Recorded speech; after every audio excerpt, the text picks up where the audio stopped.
击花尘。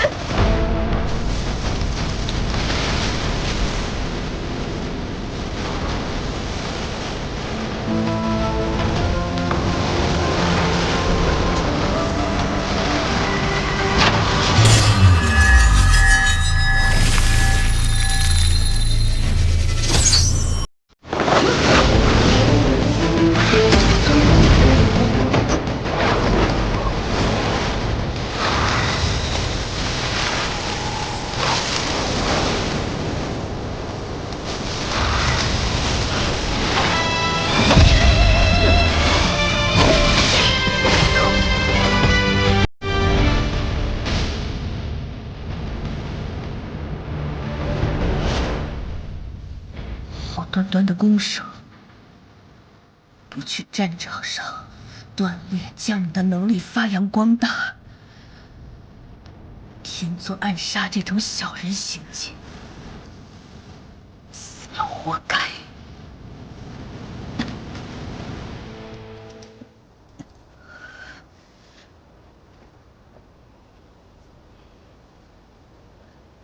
把这个服下。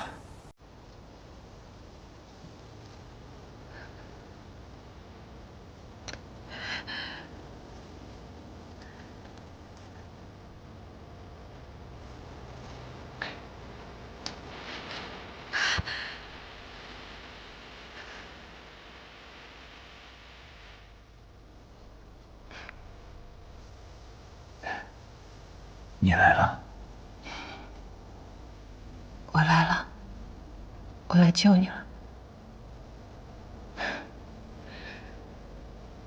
你不是说我的生死与你无关，你不愿意参与天启城这些破事儿？你管我，我想来就来。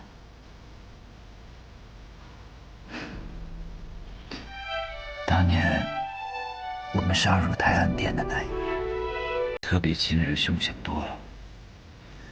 你不是也没来天启看一眼？那一夜，我早就到了天启城了。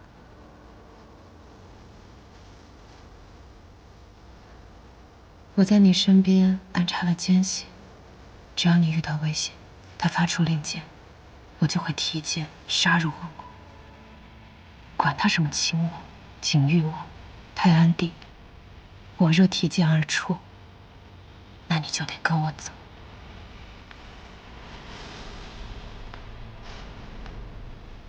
别废话了，今夜剑起，若凤离心。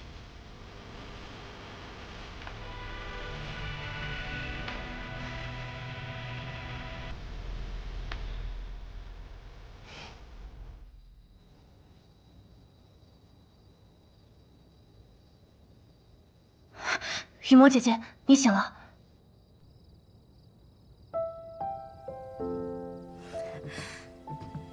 已无大碍，玄武使进来吧。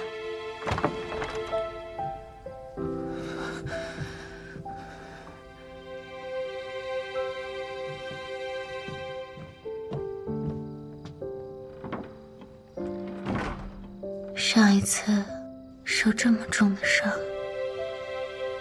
还是你动的手。当时你可没现在这么着急。理什么理？坐过来说话。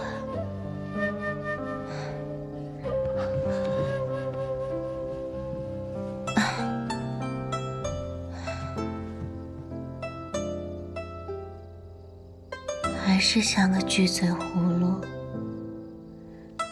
以前我总讨厌你，什么都闷着不说，但是现在我发现，原来喜欢一个人，除去言语，还能在行动和眼神中表明。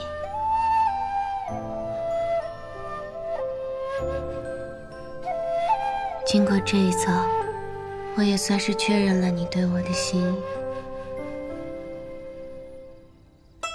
想想看，居然能拿下堂堂玄武使，也是死而无憾了吧？会死，也不许死。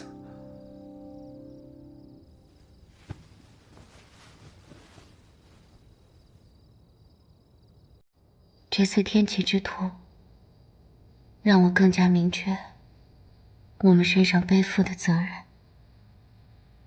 唐圆圆，我们再做个约定吧。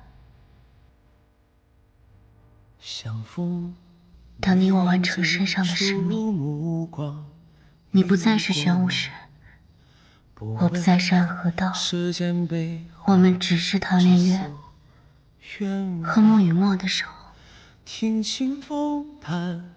到那时，我们想说喜欢便喜欢，想去哪里便去哪里。念念不忘，念念遥遥，向往是谁的念想？这山河无恙，你别来无恙，我答应像最初一样。当陪吴宁做完他想做的事，我便跟司空长风一般，抛下这座城的束缚，来找你。只愿此生不忘。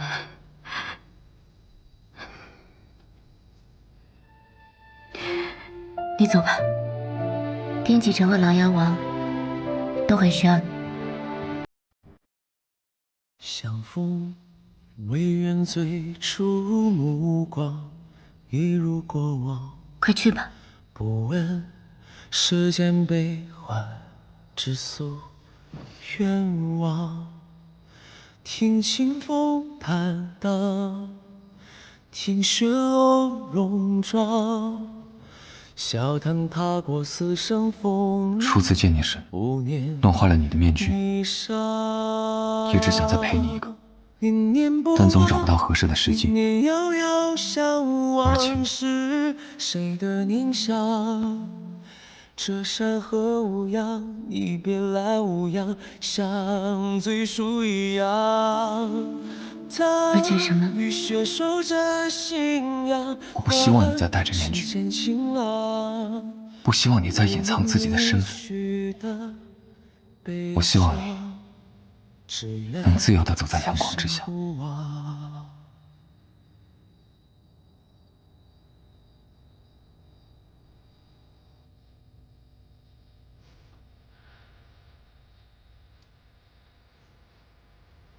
送我一曲离歌，笑看岁月如常，为你留在心底半生愿望。此去可手艺不错，相望着离殇。最后灯火阑珊处是最初快走吧。目光，念念不忘，念念遥遥，向往是谁的念想？这山河无恙，你别来无恙，像最初一样。当雨雪守着信仰，换世间晴朗。不念离去的。我还以为是玄武使怜香惜玉，舍不得动手呢。傻瓜，你果然是在骗我。你果然还是关心我。月朗，现在天色不早了，要休息吗？我的身子还没完全恢复，你喂我吧。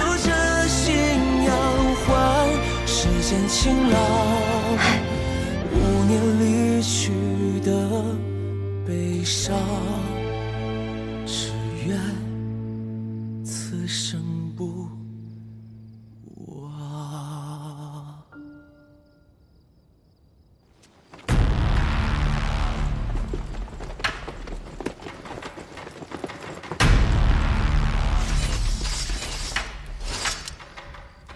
飞虎将军，这么晚了要去哪儿？玄武使，你不是应该在？很遗憾，我回来了，回来取你的性命。燕将军，还请放下手中的武器。就凭你们，将军，看来你们也得到了消息。凤溪山庄起火之后，内卫司便在第一时间接过。你绑架的那几位公子，已经回到了各自的府邸。他们背后的势力，今夜也不会再有任何的行动。而你，也应该为自己所做的事，付出应有的代价。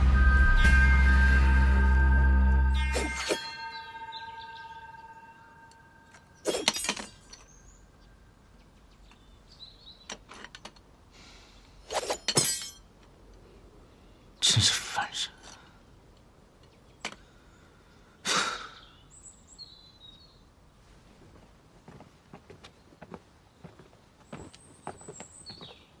他到了。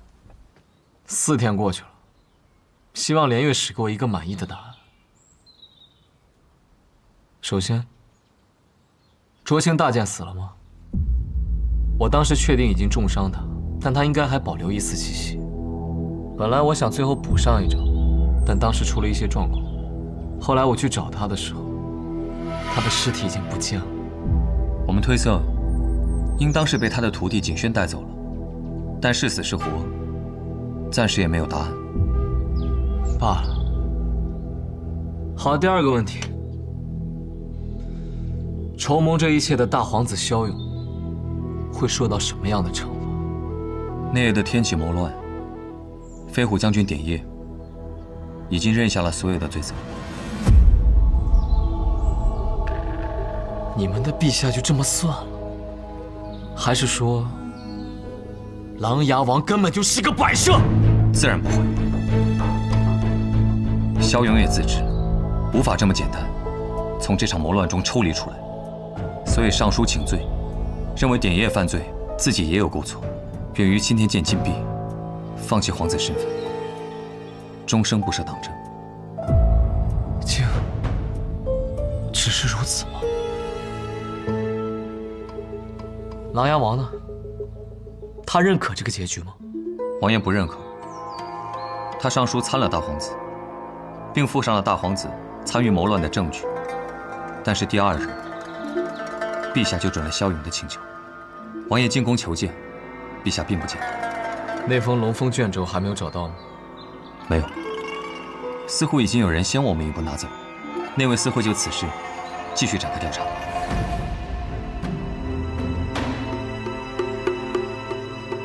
回去吧。2个答案没有一个令人满意。大家长接下来打算如何？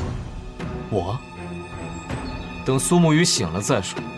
他醒了我就听他的，毕竟天启是他决定来的。他醒不了，我会拔刀杀人。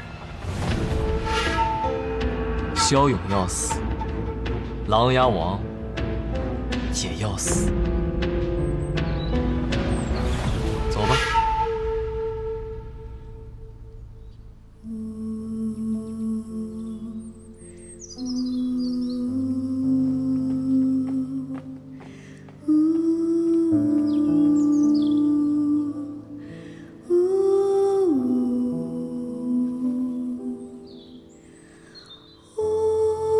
我是不是对你的小情郎凶了一些？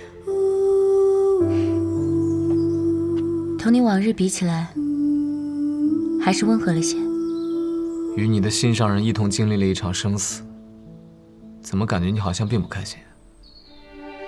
如今这样的情形，还有什么事情能让我开心呢？雨墨，如今穆家只能依靠你一个人了。我明白，从今以后，我就是穆家家主，所有的儿女情长都会放之身后。你做得到吗？你放心，而且他既给了我允诺，我又何必着急呢？去吧。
你终于醒了。他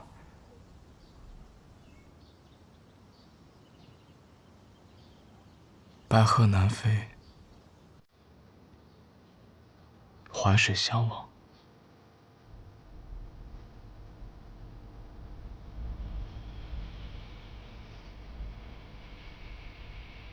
神医最后走的时候，没有任何痛苦。是哲叔用我的寸指剑，直接……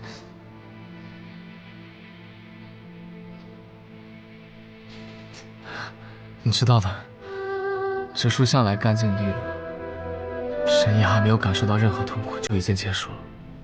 哲叔说，既然你已经晕了过去，那这件事便只能由他来做。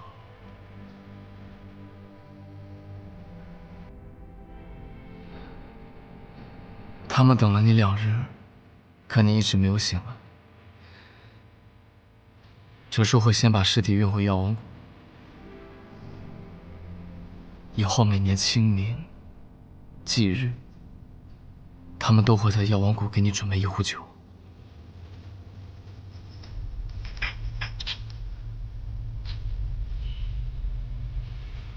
带你去哪？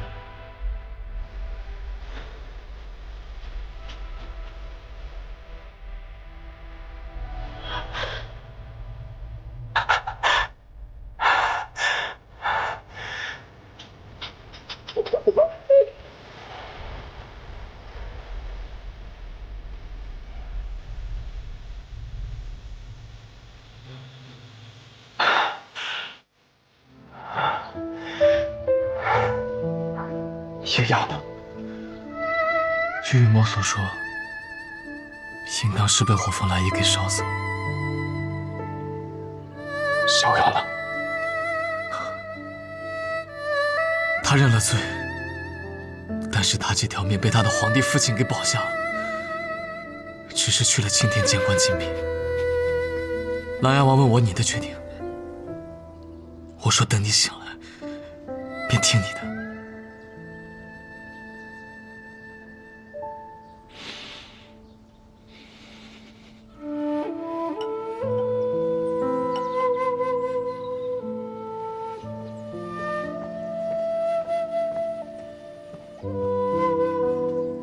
王爷，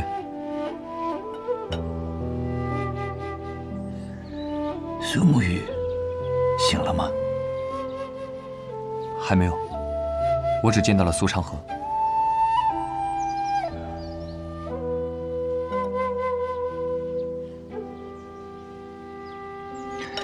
那安和的大家长怎么说？他说，若是苏沐雨醒来，他便听苏沐雨的决定；若是苏沐雨醒不过来，他会杀了萧勇和你。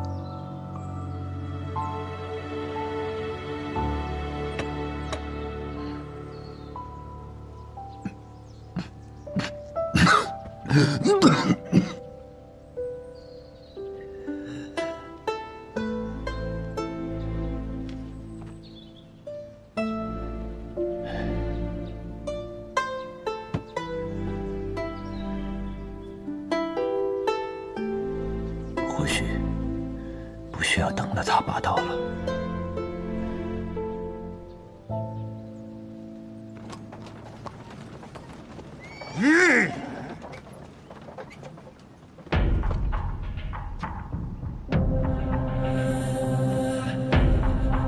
你是何人？来此送葬。为你身后之人。大胆！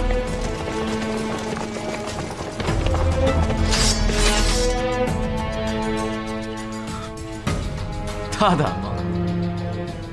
我有一个好朋友救下了你儿子的性命，可你身后的这个人，却又夺走了他的性命。我不该来此送葬吗？是你们，可是他已经请罪入了青天剑，陛下下了圣谕准予，如今他的性命只归天命。我即是天命。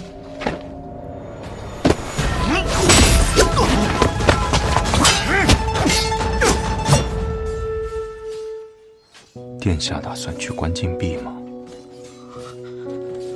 苏家主，你们已经赢了，琅琊王他们定然会遵循之前和你们的约定，让你们的暗河走入属于自己的光明，又何必咄咄相逼呢？所以皇子便可以肆意的杀人，就算最后要接受惩罚，只要放弃自己的身份，便能苟活于世，对吗？我还未踏入青天剑，我现在还是一位皇子。你知道当街杀死一名皇子是什么样的罪孽吗？你们暗河将永永远远不可能迎来所谓的光明，影子永远是影子，一旦碰到阳光就会消失。你们会成为北厉最大的通缉犯，你们的画像将会一直被张贴在每座城池最显眼的地方。青阳和雪薇死的时候，雨墨问过我一个问题：曾经的我们，同伴的生死似乎早就是一件习以为常的事情。可如今的一切都不一样了，通往彼岸的路，究竟还要死多少人？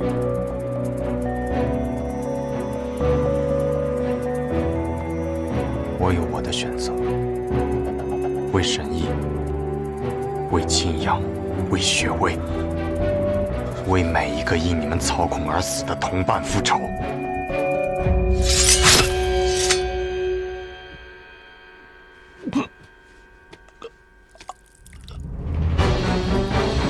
我的选择自有我的意义。从今以后，整座天启城当记住我们暗河的名字。没有人能再将我们当作可以肆意操控的棋子，因为他们已经看到这样做的代价。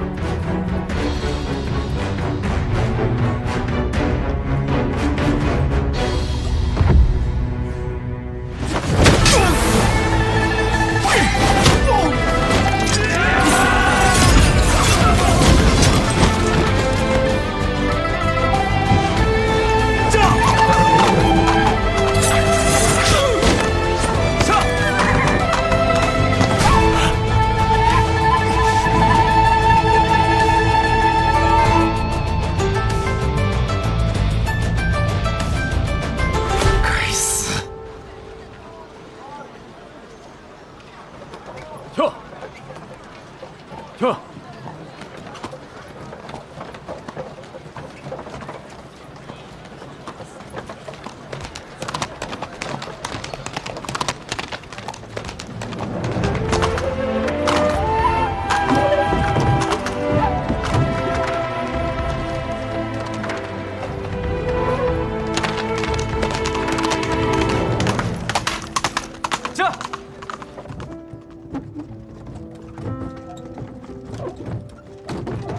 怎么，你也感受到他的气息了？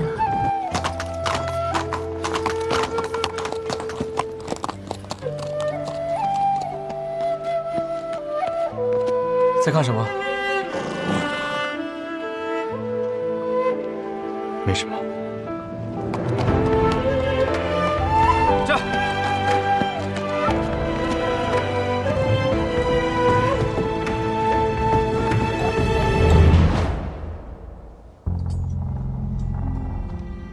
苏云霄，我捋他现在啷子了？他没事了，你放心。我既然出手了，就一定会救下他。不过，我有个条件。什么条件？你讲。我要暂时带走这位神医。为什么？因为我接下来要练一门功夫，随时需要一位神医候在一旁。我不想被苏沐雨盯上，那是一件很麻烦的事情。你知道我的性格，你若敢多言一句，白鹤怀就永远不会回来了。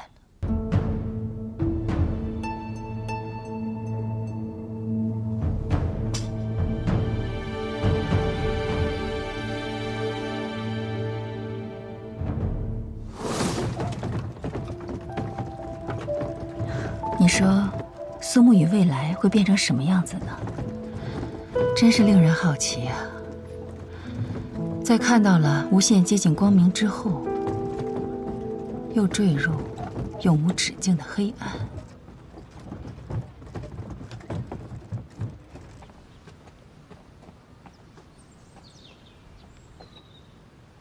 我们要离开天启城了，来和琅琊王告个别。或许你们不该杀死萧勇，此事有很多种解决办法，可你们选择了最无法挽回的一种。别人都说我是个疯子，我这兄弟其实也是。琅琊王殿下，或许暗河的彼岸并非最初我们期盼的那样，我们想成为的是可立于光明之下的人，并非权力斗争下的棋子。萧勇若去了青天剑，在国师齐天辰的浮沉之下，很难再寻机会。可萧勇死了，很多事情会变得很麻烦。或许在从前，暗河立于黑暗之中；或许在未来，暗河仍无法行走于光明之下。可至少在此刻，我们拥有属于自己心中的正义，而在这正义之中，骁勇当死。下次若再敢拿我们当棋子，可休怪我们成为下棋人。我和昌河会回到暗河，以后会走属于我们自己的路，彼岸终会到达。无论过程有多艰难。好，那希望我们再会的时候，不会是敌人。可我们也很难成为朋友吧？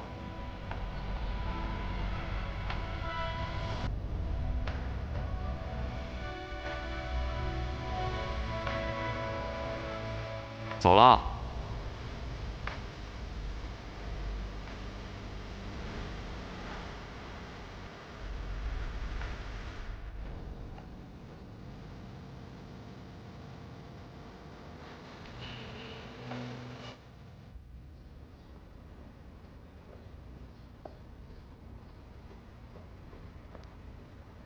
国师，大皇子萧勇在来青天剑的路上被人给杀了。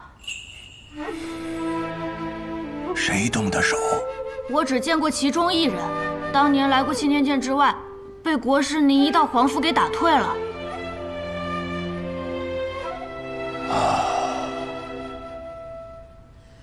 或许当日是我狭隘了。这位苏家主是值得一见之人。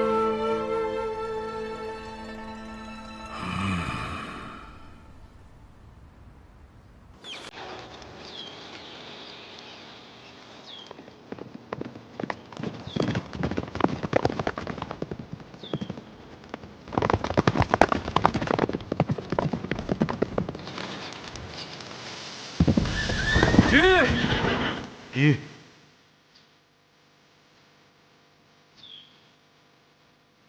怎么了？会后悔吗？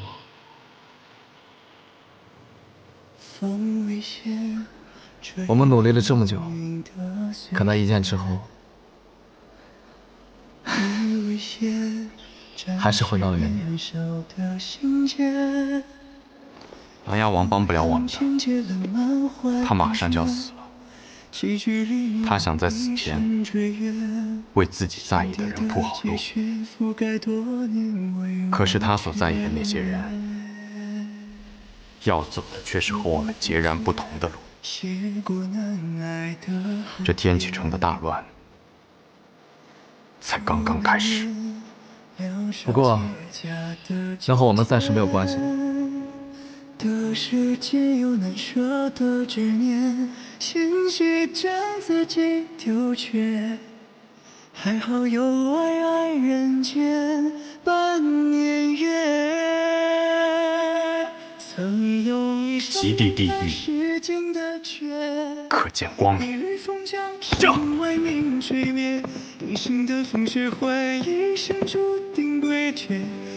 云雾皆散，得见一月。下。两人就这么一同朝前狂奔着，似乎此行没有终点，而亦没有归途。彼时，距离暗河下次踏入江湖还有8年，而距离苏沐雨和白鹤怀的重逢，则还有整整12年。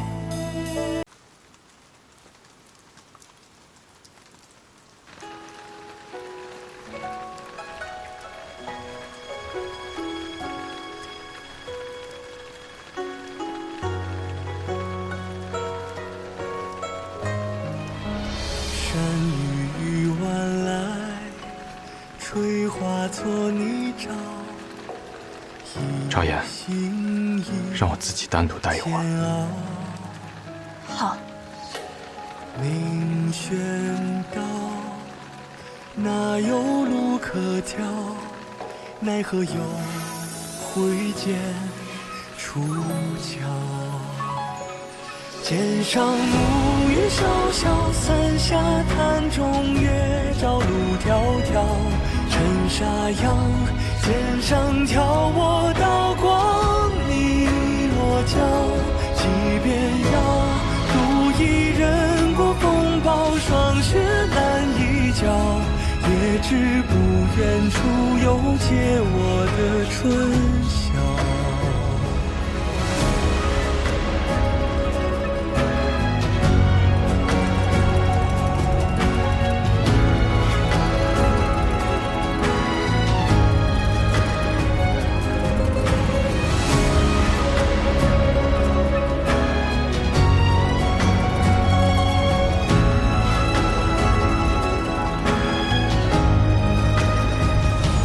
剑上暮雨潇潇，伞下潭中月照路迢迢。尘沙扬，剑上挑我刀光你落脚。即便要独一人过风暴，霜雪难一角。即便还会有躲不开的喧嚣，为心中的安被找到。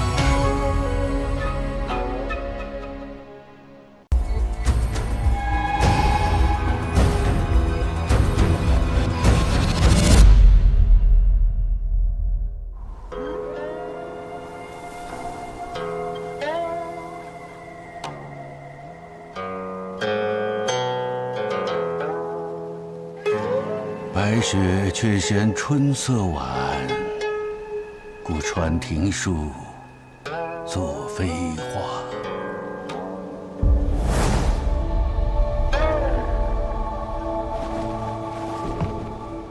本以为这个冬日已经结束了，像我们这个年纪的人呐，每年等待着的便是这冬天赶快结束。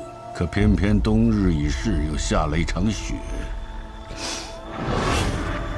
暗河，天下第一的刺客组织，在朝能杀高官贵胄，在野，可灭江湖大派。是非不分，好坏不论，善恶难辨。你执掌这样一个组织30年，应该很累了吧？我已经是个老人了，若不是因为一些执念，我会觉得我身上的血已经冷了。30年前，你我大战一场，不分胜负。我们约定，我要回去执掌暗河，你要辅佐唐老太爷重振唐门，直至30年后再一决雌雄。好，我隐居这寥落城多年，也该活动活动筋骨了。我可一直等着今天呢。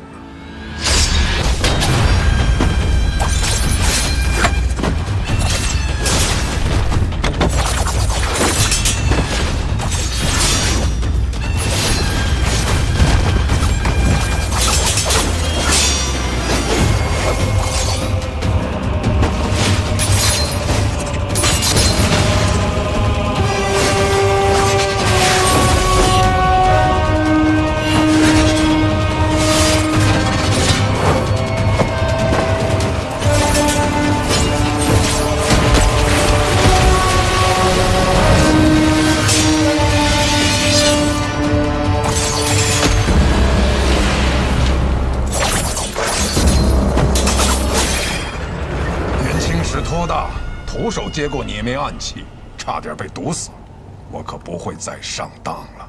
体魅暗器你能接住，那接下来万树飞花，你又如何应对？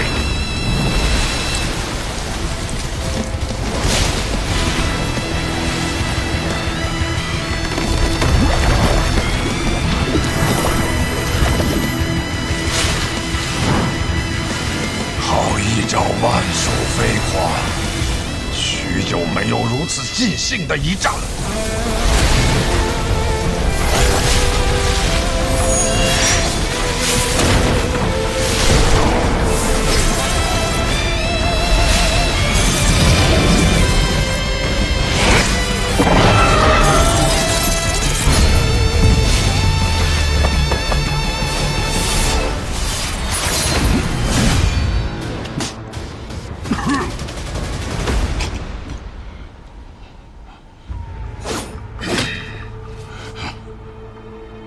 你我30年之约的这一战，本该只论胜负，不争生死。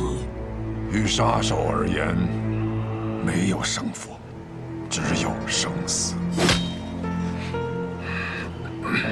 只可惜呀，可惜什么？可惜，方才你那瞬杀一剑，消耗了太多真气。也可惜，你以为自己是执棋者，却没想到，也是别人棋盘上的棋子。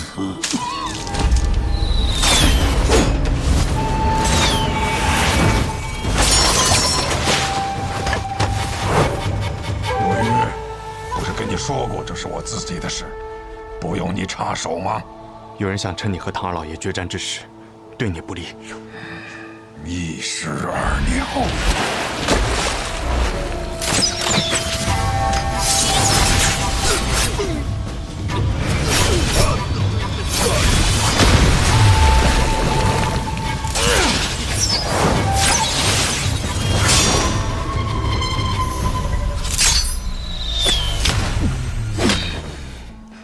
老伙计，你既然在决战之时动了杀心，你也晓得我这个人追求一个公平。雪落一枝梅，黄泉路上我会歇歇脚，可别让我等太久。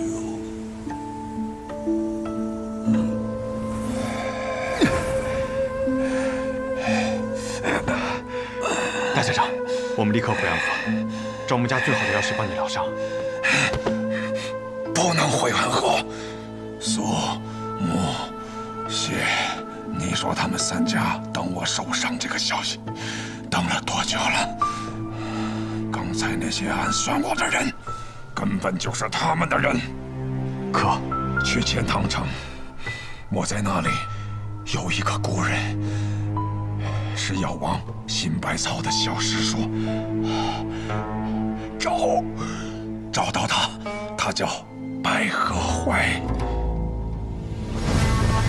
明德11年初春，距离上一次引发江湖浩劫的魔教东征已经过去了3年。如今的江湖平和安宁，少有争斗，而暗河藏身于黑暗之中的最强宗门，由苏、谢、穆3姓组成的刺客组织，却在此时因为3家之首大家长的中毒而即将迎来巨变。这江湖甚至于朝堂之上的短暂平静，也将因此而被打破。穆名策已经重伤，看来我们需要选出新任的大家长了。他本来就已年老，而且越来越不受我们的掌控。那便传信给3家，若大家长身死，谁若能率先夺得绵龙剑，回到提魂殿复命，谁便是新任的大家长。这是要让暗河大乱呢。于大乱之中，才能诞生新的暗河之主。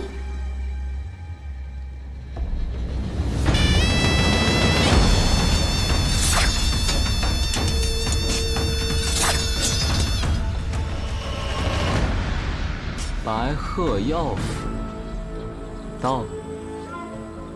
你的谢银江，他们要来这里寻找名医。是啊，大家长身中奇毒，命不久矣。而此处就住着药王的隐居的小师叔。我们苏家老爷子说，希望这个小师叔可以不要出现，或者说从未存在过。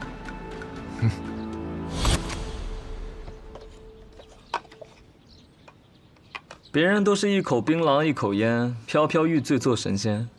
这叔，你吃的怎么是话梅啊？以前有个女人和我讲，槟榔对身体不好。哦，你吃不吃？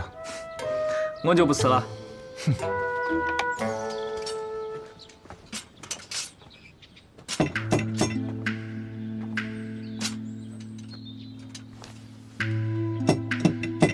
你什么时候变得这么有礼貌了？学苏沐雨啊，杀手临门，有礼有貌。可是这位神医似乎不太给面子啊。许是这位药王师叔年纪太大，耳朵背了，你要考得再响一点。师叔，你这是敲门吗？我看你是要杀人啊！我们不就是来杀人的吗？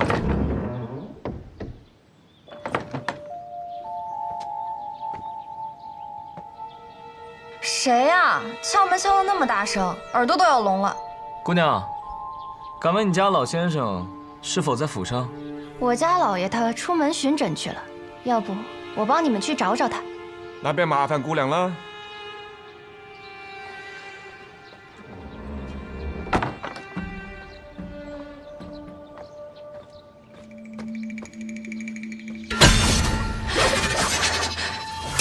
你干什么？哎呦，抱歉抱歉，一时手滑。来，这个啊是响铃膏，姑娘呢擦到脸上，不出半个时辰，你那个红痕就会白复如初。有毛病。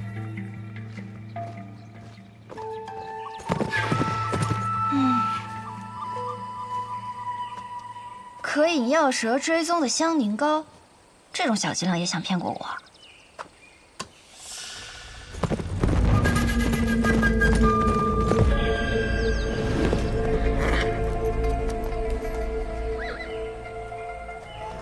这位姑娘，你是医者？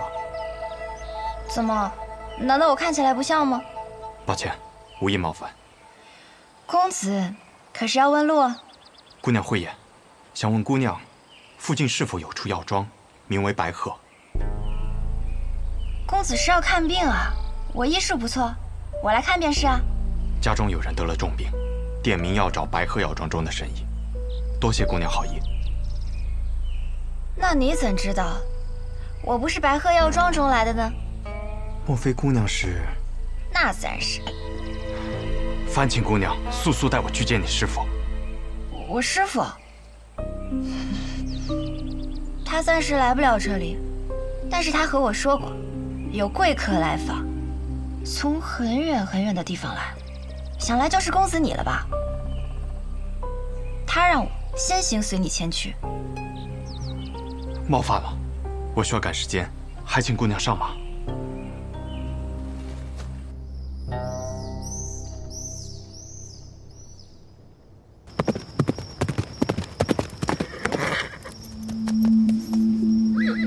我们到了。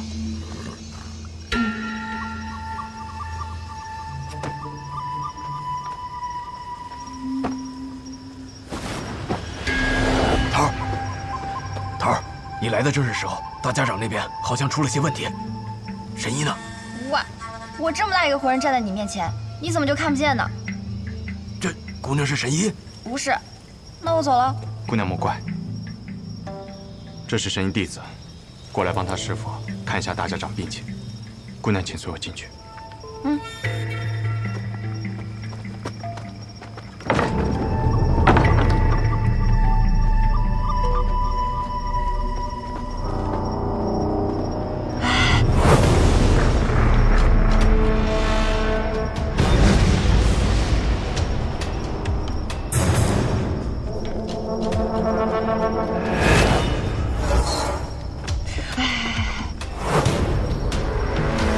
我觉得这里面有鬼哎！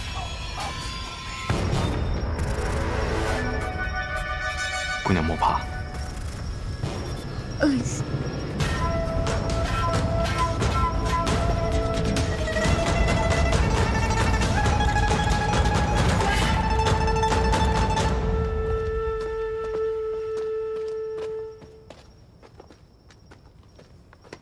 大家长。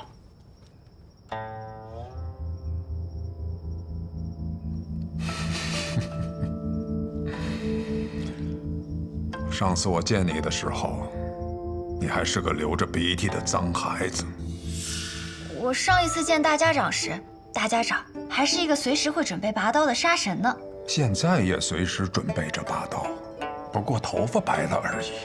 这手还是血红色的。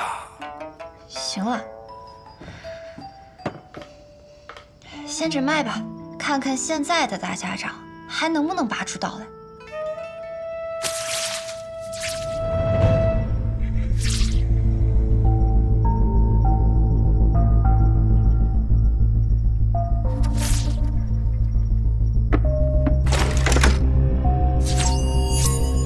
收起你的杀气，你若是不小心吓到了我手这么微微抖一下，你们的大家长啊可就死定了。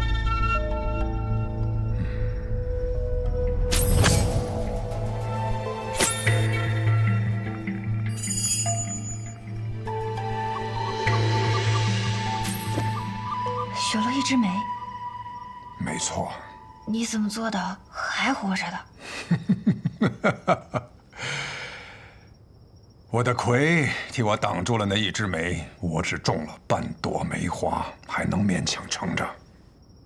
这可是唐门唐二老爷的独门奇毒，号称唐门第一，天下第二，仅次于温家家主所创的镜花月。据说除了唐二老爷本人，无人能解。唐二老爷人呢？被我杀了。暗河大家长也亲自接杀人的任务。敢问姑娘，是否能医？我们药王谷的名言便是，只要没死，便可以医。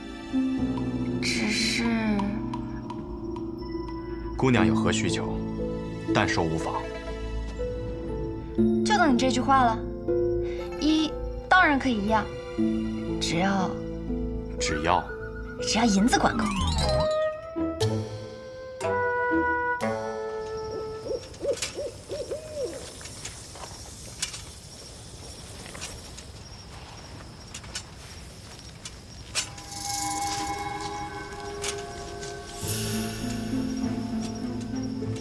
看来对方是识破了你的伎俩，这才走出了多久，就把这药瓶给丢了。看来我们是搞错了。什么错了？我们放走的是真的生意。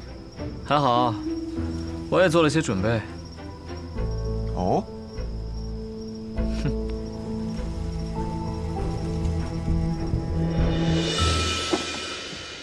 行了，你帮我找个住的地方吧，这来来回回的太麻烦了。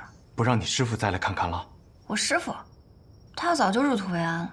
你们怎么老想着要他从地底下爬出来啊？什么？药王的小师叔已经死了？沐玉，你错了，你眼前这位就是药王新百草的小师叔，药王谷一脉祖师。 李宇珍的关门弟子白鹤怀，医者白鹤怀，见过暗河大家长。见过暗河的魁大人。魁大人，我肚子饿了。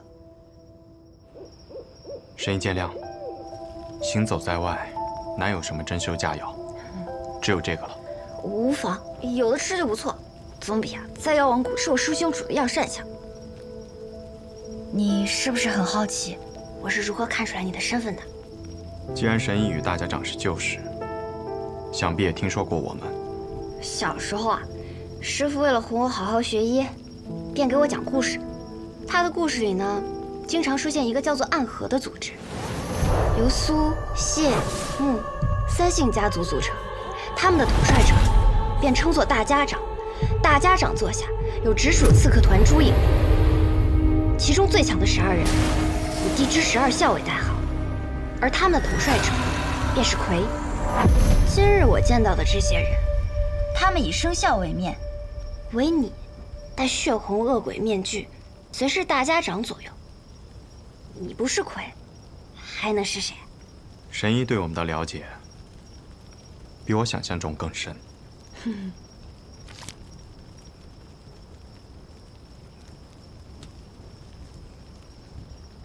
我还知道，每人的魁啊，都是当做现任大家长培养的。这上一任的魁呢，他死了。抱歉，这些隐秘之事无法与神医细说。可是上一任的魁，他是我的父亲，这也不能问吗？神医说笑了。不信算。 这人是死是活对你们倒是隐秘，可是你身份特殊，标识却如此明显，此时就不考虑隐秘了。我也曾问过同门前辈，身为刺客，本该想尽办法隐匿身份，可为何我们却明明白白地把身份写在脸上？那人怎么说？这是意思个，你懂事吗？你怎么突然大舌头啊？不是我大舌头，是他大舌头。 我想起来了，难道我白日里见到的那个人，他便是你的同门？他是不是手里还拿着一根法杖，上面套满了金环？这书居然也来了。还有一个玩匕首，那是陈和。陈龙，准备一下，带上神医，即刻启程。是。去哪儿啊？九霄城，没有人比我更了解陈和。此刻我们定然已经入了他布下的局。宇哥，都准备好了。神医，这是卯兔，你随他动身，一路保重。魁大人，那便希望在九霄城中我们还能重逢。不必叫我魁大人，叫我苏沐雨便是。苏沐雨，还真是一个好听的名字。再见了。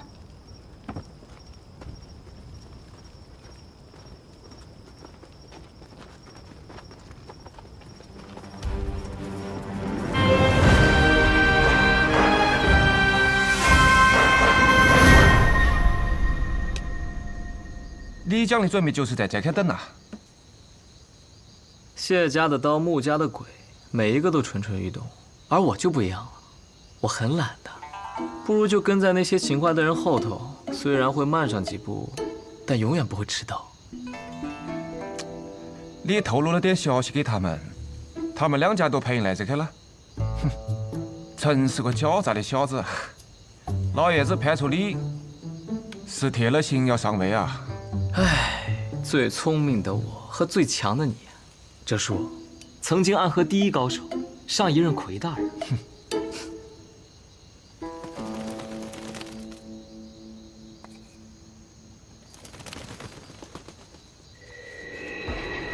城郊废邑，那里的好戏快开场了。走吧，哲叔，我们苏家那位老爷子该等着急了。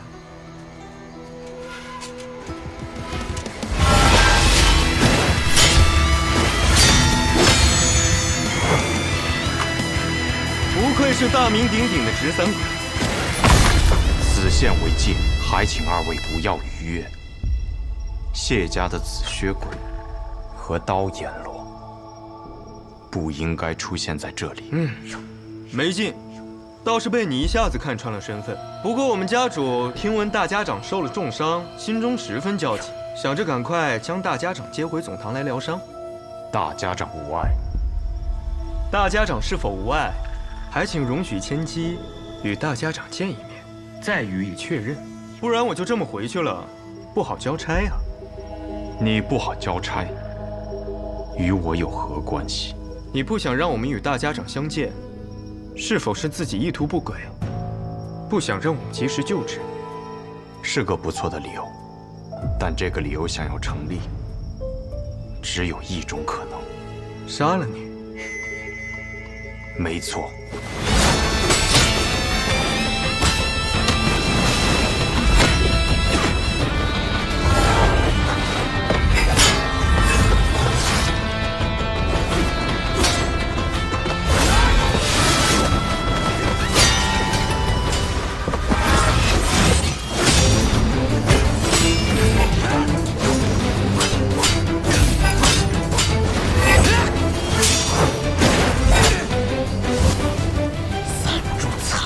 为何不敢一献？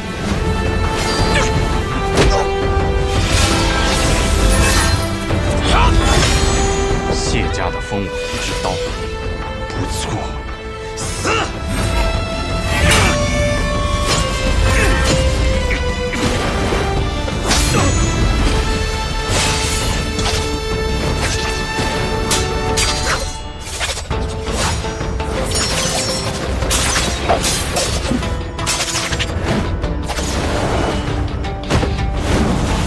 你真以为我有那么弱？寸刀劲，用得好。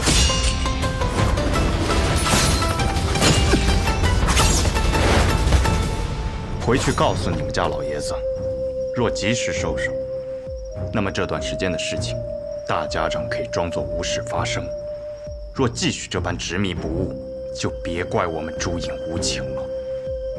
你今日是打算放过我们？暗合同门，皆是家人。走。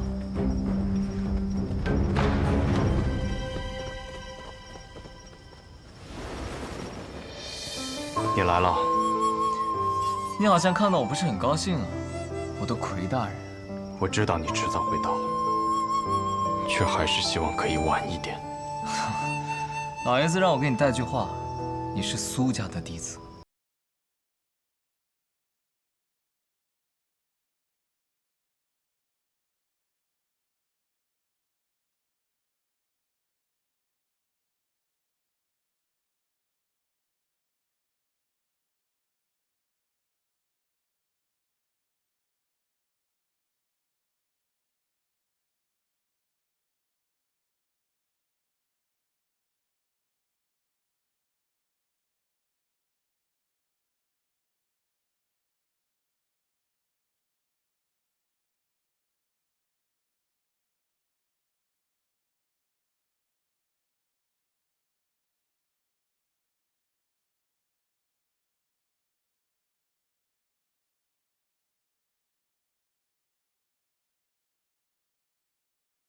是啊，离开苏家，离开暗河，去你想去的地方，做你想做的事。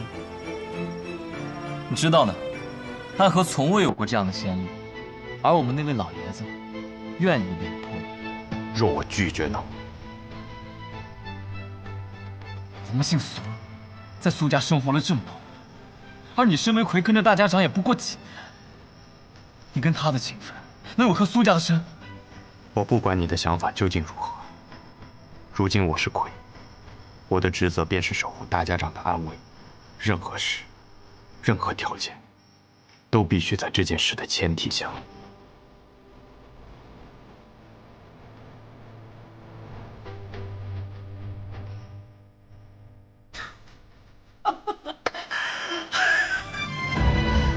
错没错，就是这样。同样的话，我先回给了老爷子，我就知道你一定会这么说。然后呢？然后老爷子说，既然如此，那就杀了吧。